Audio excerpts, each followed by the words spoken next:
বোরকা পরে জাফুলটোই ধুয়ে দেয়, আবার তাকায় দিয়ে যে বোরকা পড়া মহিলার কপালে টিপু একখান আছে, জাফুলটোই ধুইছে দিয়ে যে কপালের মধ্যে টিপু একখান, মনে যে পাত্রে জুতো খুঁজে ওর কপালে তুলে জুতো দিয়ে সাইজ করতে পারতাম শয়তানি রে। হ্যাঁ, এই টিপ ফোটার উৎপত্তি কোথা থেকে জানেন না আপনারা? আল্লাহর খলিল ইব্রাহিম আলাইহিস সালামকে আগুনে ফেলানোর জন্য ইবলিসের পরামর্শ চড়ক গাছে ঝুলাইছিল আল্লাহর খলিলকে, ইবলিসের পরামর্শ মোতাবেক নমরুদ। কারণ ওই আগুনের কুণ্ডের এত তাপ ছিল যে কাছে যায় আগুনে ফেলতে যাবে সে নিজেও পুড়ে মারা যাবে। অনেক উপর দিয়ে পাখি উড়ে যাচ্ছিল, সেই পাখির ডানা পুড়ে পড়ে যায় আগুনে, এত তাপ ছিল আগুন। কিরা ফেলবে কেউ রাজি না। আমি সত্যি যে নিজের জীবনটা হারাবো, নমরুদের একটা সৈন্যও রাজি হয় না ইব্রাহিম আলাইহিস সালামকে আগুনে ফেলাতে। শেষ পর্যন্ত ইবলিস দেখতে, তাহলে তো ইব্রাহিমকে পোড়ানো আসছে না। ইবলিস পরামর্শ দিল নমরুদের, চড়ক গাছ বানাও লম্বা করে, চড়ক গাছের মাথায় ইব্রাহিমকে ঝোলাও, আর চড়ক গাছের গোড়া ধরে গুল্লি মেরে আগুনের মধ্যে ফেলা দিবা, তাহলে তার কেউ পড়বে না। ইবলিস তাই করল, নমরুদ তাই করলো, চড়ক গাছ বানায় চড়ক গাছের মাথায় ঝুলাইছে, ইব্রাহিম আলাইহিস সালামকে আগুনে ফেলবে। নমরুদের সৈন্য বাহিনী শত শত সৈন্য চড়ক গাছ ধরে টানাটানি করতেছে, এক চুল পরিমাণ নড়াইতে পারে না। ইবলিস ওই জায়গায় এসে দেখে রহমতের ফেরেশতা চড়ক গাছ ধরে দাঁড়ায় গেছে। এমনকি সারা দুনিয়ার মানুষ যদি মিলে টানাটানি করে আর নড়াইতে পারবে? পারবে? ইবলিস দেখলো যদি এই ফেরেশতা খাদাতি না পারি এই জায়গাতে, তাহলে তো ইব্রাহিমকে আগুনে ফেলানো সম্ভব না। ফেরেশতা কেমনে খাদান ইবলিস তো জানে না।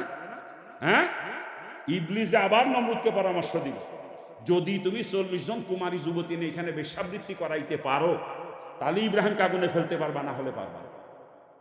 ইবলিস তো জানে যদি এখানে জিনা একবার শুরু হয় ওই দৃশ্য দেখে ফেরেশতারা দাঁড়াবে না, ছাড়ি দিয়ে চলে যাবেন রহমতের ফেরেশতা, আর তখন ইব্রাহিমকে আগুনে ফেলানো সম্ভব। নমরুদ ঠিক তাই করলো, ইবলিসের পরামর্শ মোতাবেক 40 জন কুমারী যুবতী এনে এখানে বেশ্যাবৃত্তি করাইলো, আর ওই বেশ্যাদের কপালে নমরুদ নিজের হাতে ফোঁটা লাগাইয়া ওদেরকে সমাজে সম্মানিত নারী বলে ঘোষণা করল। এর আগে দুনিয়ায় কোনো নারী আর কোনোদিন কপালে ফোঁটা নেয় না। ফোঁটার ইতিহাস ওখান থেকে শুরু, এই টিপ ফোঁটা এর ইতিহাস ওখান থেকে শুরু। এটা বেশ্যাদের প্রতি। ওই আজকে মুসলমানের বউ মুসলমানের মেয়ে কপালে লাগায় লাগায় করে দেখি আর কলজেটা ফাটে যায় দুঃখে। হ্যাঁ, যদি আপনাদের কারো স্ত্রী বেশ্যা হয়ে থাকে, কারো মেয়ে যদি বেশ্যা হয়ে থাকে, যাওয়ার সময় টিপ কিনে নিয়ে যায় না। আর যদি আপনি মনে করেন যে না রে আমার স্ত্রী তো বেশ্যা না, আমার মেয়ে তো বেশ্যা না, বাজান আপনার পাও ধরিসি, বাজান পাও ধরিসি, আপনার স্ত্রী আপনার মেয়ে যেন কোনোদিন কপালে টিপ লাগায় না। ওটা বেশ্যাদের প্রতি। কোনো মুসলমানের মেয়ে কখনো কপালে টিপ লাগাইতে পারে না। ও মাগো, মারে আমার উপরে রাগ করেন না মাগো, আমি আপনাদের শত্রু না, জাহান্নাম থেকে বাঁচানোর জন্য বলতেছি। আপনি মুসলমানের মেয়ে, আপনি কপালে টিপ লাগান কেন? না, আপনি তো বেশ্যা না। আর যদি কেউ নিজেকে বেশ্যা মনে করেন লাগাইয়েন, আমার কোনো আপত্তি নাই তাতে। আর যদি আপনি নিজেকে মনে করেন যে আমি বেশ্যা না, আপনার পাও ধরে বলে যাচ্ছি মাগো, জীবনে কোনোদিন কপালের টিপ লাগায় না, ওটা বেশ্যাদের প্রতীক। কোনো মুসলমানের মেয়ে কখনো কপালে টিপ লাগাইতে পারে না। আর যে সমস্ত মহিলারা কপালে টিপ লাগায় এরা কিয়ামতের দিন ওই 40 বেশ্যা মহিলার সাথে এক কাতারে জাহান্নামে যাবে, এক কাতারে মিলে রেখে দেবে। এই ইব্রাহিম সালামকে আগুনে ফেলানোর ঘটনাকে কেন্দ্র করে 3টা জিনিস উৎপত্তি হয় সেখানে। কয়টা? এই 1 নম্বরে মহিলাদের কপালে ফোটানো, বাকি 2টা কি বলবো? নাম্বার 2, 2 নাম্বার পুরুষদের দাড়ি কামানোর উৎপত্তি ওখান থেকে দুনিয়া। এর আগে আর কোনোদিন কোনো পুরুষ দাড়ি কামাই নাই। ওই 40 বেশ্যা মহিলার সাথে যেই পুরুষগুলো আকামে লিপ্ত হয়েছিল এখানে, ওদের দাড়ি কামাইয়া নমরুদ ওদেরকে সমাজে সম্মানিত পুরুষ বলে ঘোষণা করে। এর দাড়ি কামানিতে ওখান থেকে শুরু। তাই আজকে যারা দাড়ি কামায় এরা কিয়ামতের ময়দানে ওই নমরুদের গোষ্ঠী, ওই যারা ওই আকাম করছিল ওই জায়গায় 40 বেশ্যা মহিলার সাথে, ওদের সাথে এক কাতারে দাড়ি কামানো গোষ্ঠী জাহান্নামে যাবে, এক কাতারে। এখন দাড়ি রাখবেন না কামাবেন নিজেরা চিন্তা ভাবনা করেন, আমি আর বলবো না। আবার অনেকে দাড়ি রাখে, রাখি একেবারে সাইটে সিটে কদম ফুল বানায় রাখে দেয়। কদম ফুল দাড়ির কোনো দামই নাই শরীয়তে। দাড়ি কমপক্ষে 1 মুষ্টি পরিমাণ হতে হবে। এবং এই মাসালার ব্যাপারে চাইরো মাযহাবের সমস্ত ফকিরা একমত। এই মাসালা নিয়ে কোনো মাযহাবের কোনো ফকির মধ্যে দ্বিমত নাই, সবাই এক বাক্যে ফতোয়া দিয়েছেন দাড়ি কমপক্ষে 1 মুষ্টি পরিমাণ হতে হবে। শুধুমাত্র শিয়াদের একটা কিতাবে পাইছি 40 গজ দূরের থেকে দেখা গেলে দাড়ি হবে, এটা শিয়াদের মাসালা। যদি আপনি শিয়া হয়ে থাকেন আপনার জন্য ছাটা জায়েজ আছে 1 মুষ্টির নিচে। আর যদি আহলে সুন্নাত ওয়াল জামাতের অন্তর্ভুক্ত কেউ নিজেকে মনে করেন, আপনার জন্য 1 মুষ্টির নিচে দাড়ি ছাটার কোনো পারমিশন শরীয়তে দেয় নাই।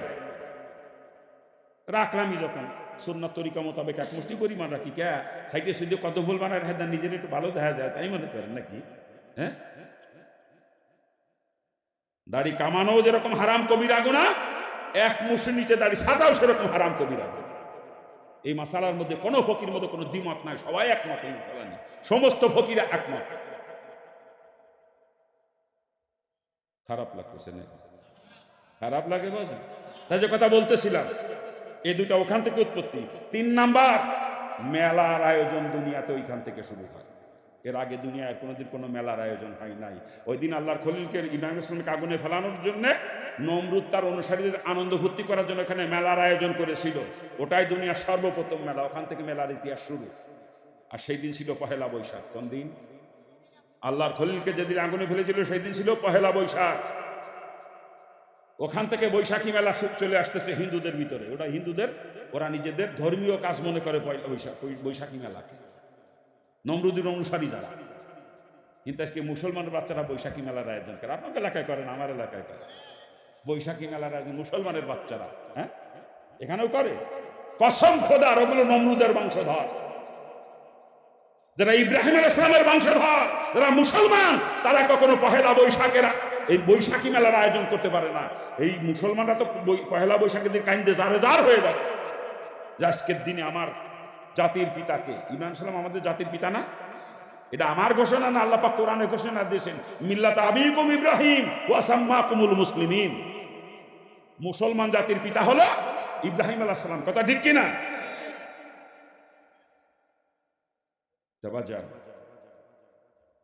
যারা ইব্রাহিমের সন্তান তারা কখনো বৈশাখী মেলার আয়োজন করতে পারে না। আর যারা বৈশাখী মেলার আয়োজন করে, কসম খোদার, ওগুলো নমরুদের বংশধর, নমরুদের রক্ত বইতেছে ওদের শরীরে।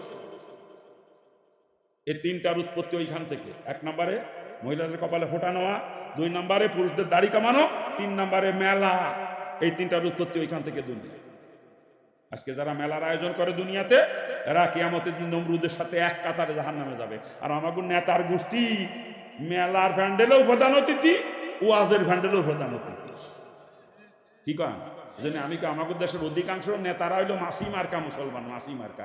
মাসি যেরাম পায়খানার উপরেও বসে, বিরিয়ানির উপরেও বসে, আমাদের নেতারা ওয়াজ মাহফিলে প্রধান অতিথি হয়, মেলায়ও প্রধান অতিথি হয়। আমাদের নেতারা ওয়াজ মাহফিলে এসে সভাপতি হয়, আবার কনসার্টের প্যান্ডেলেরও সভাপতি হয়, নাকি কয়?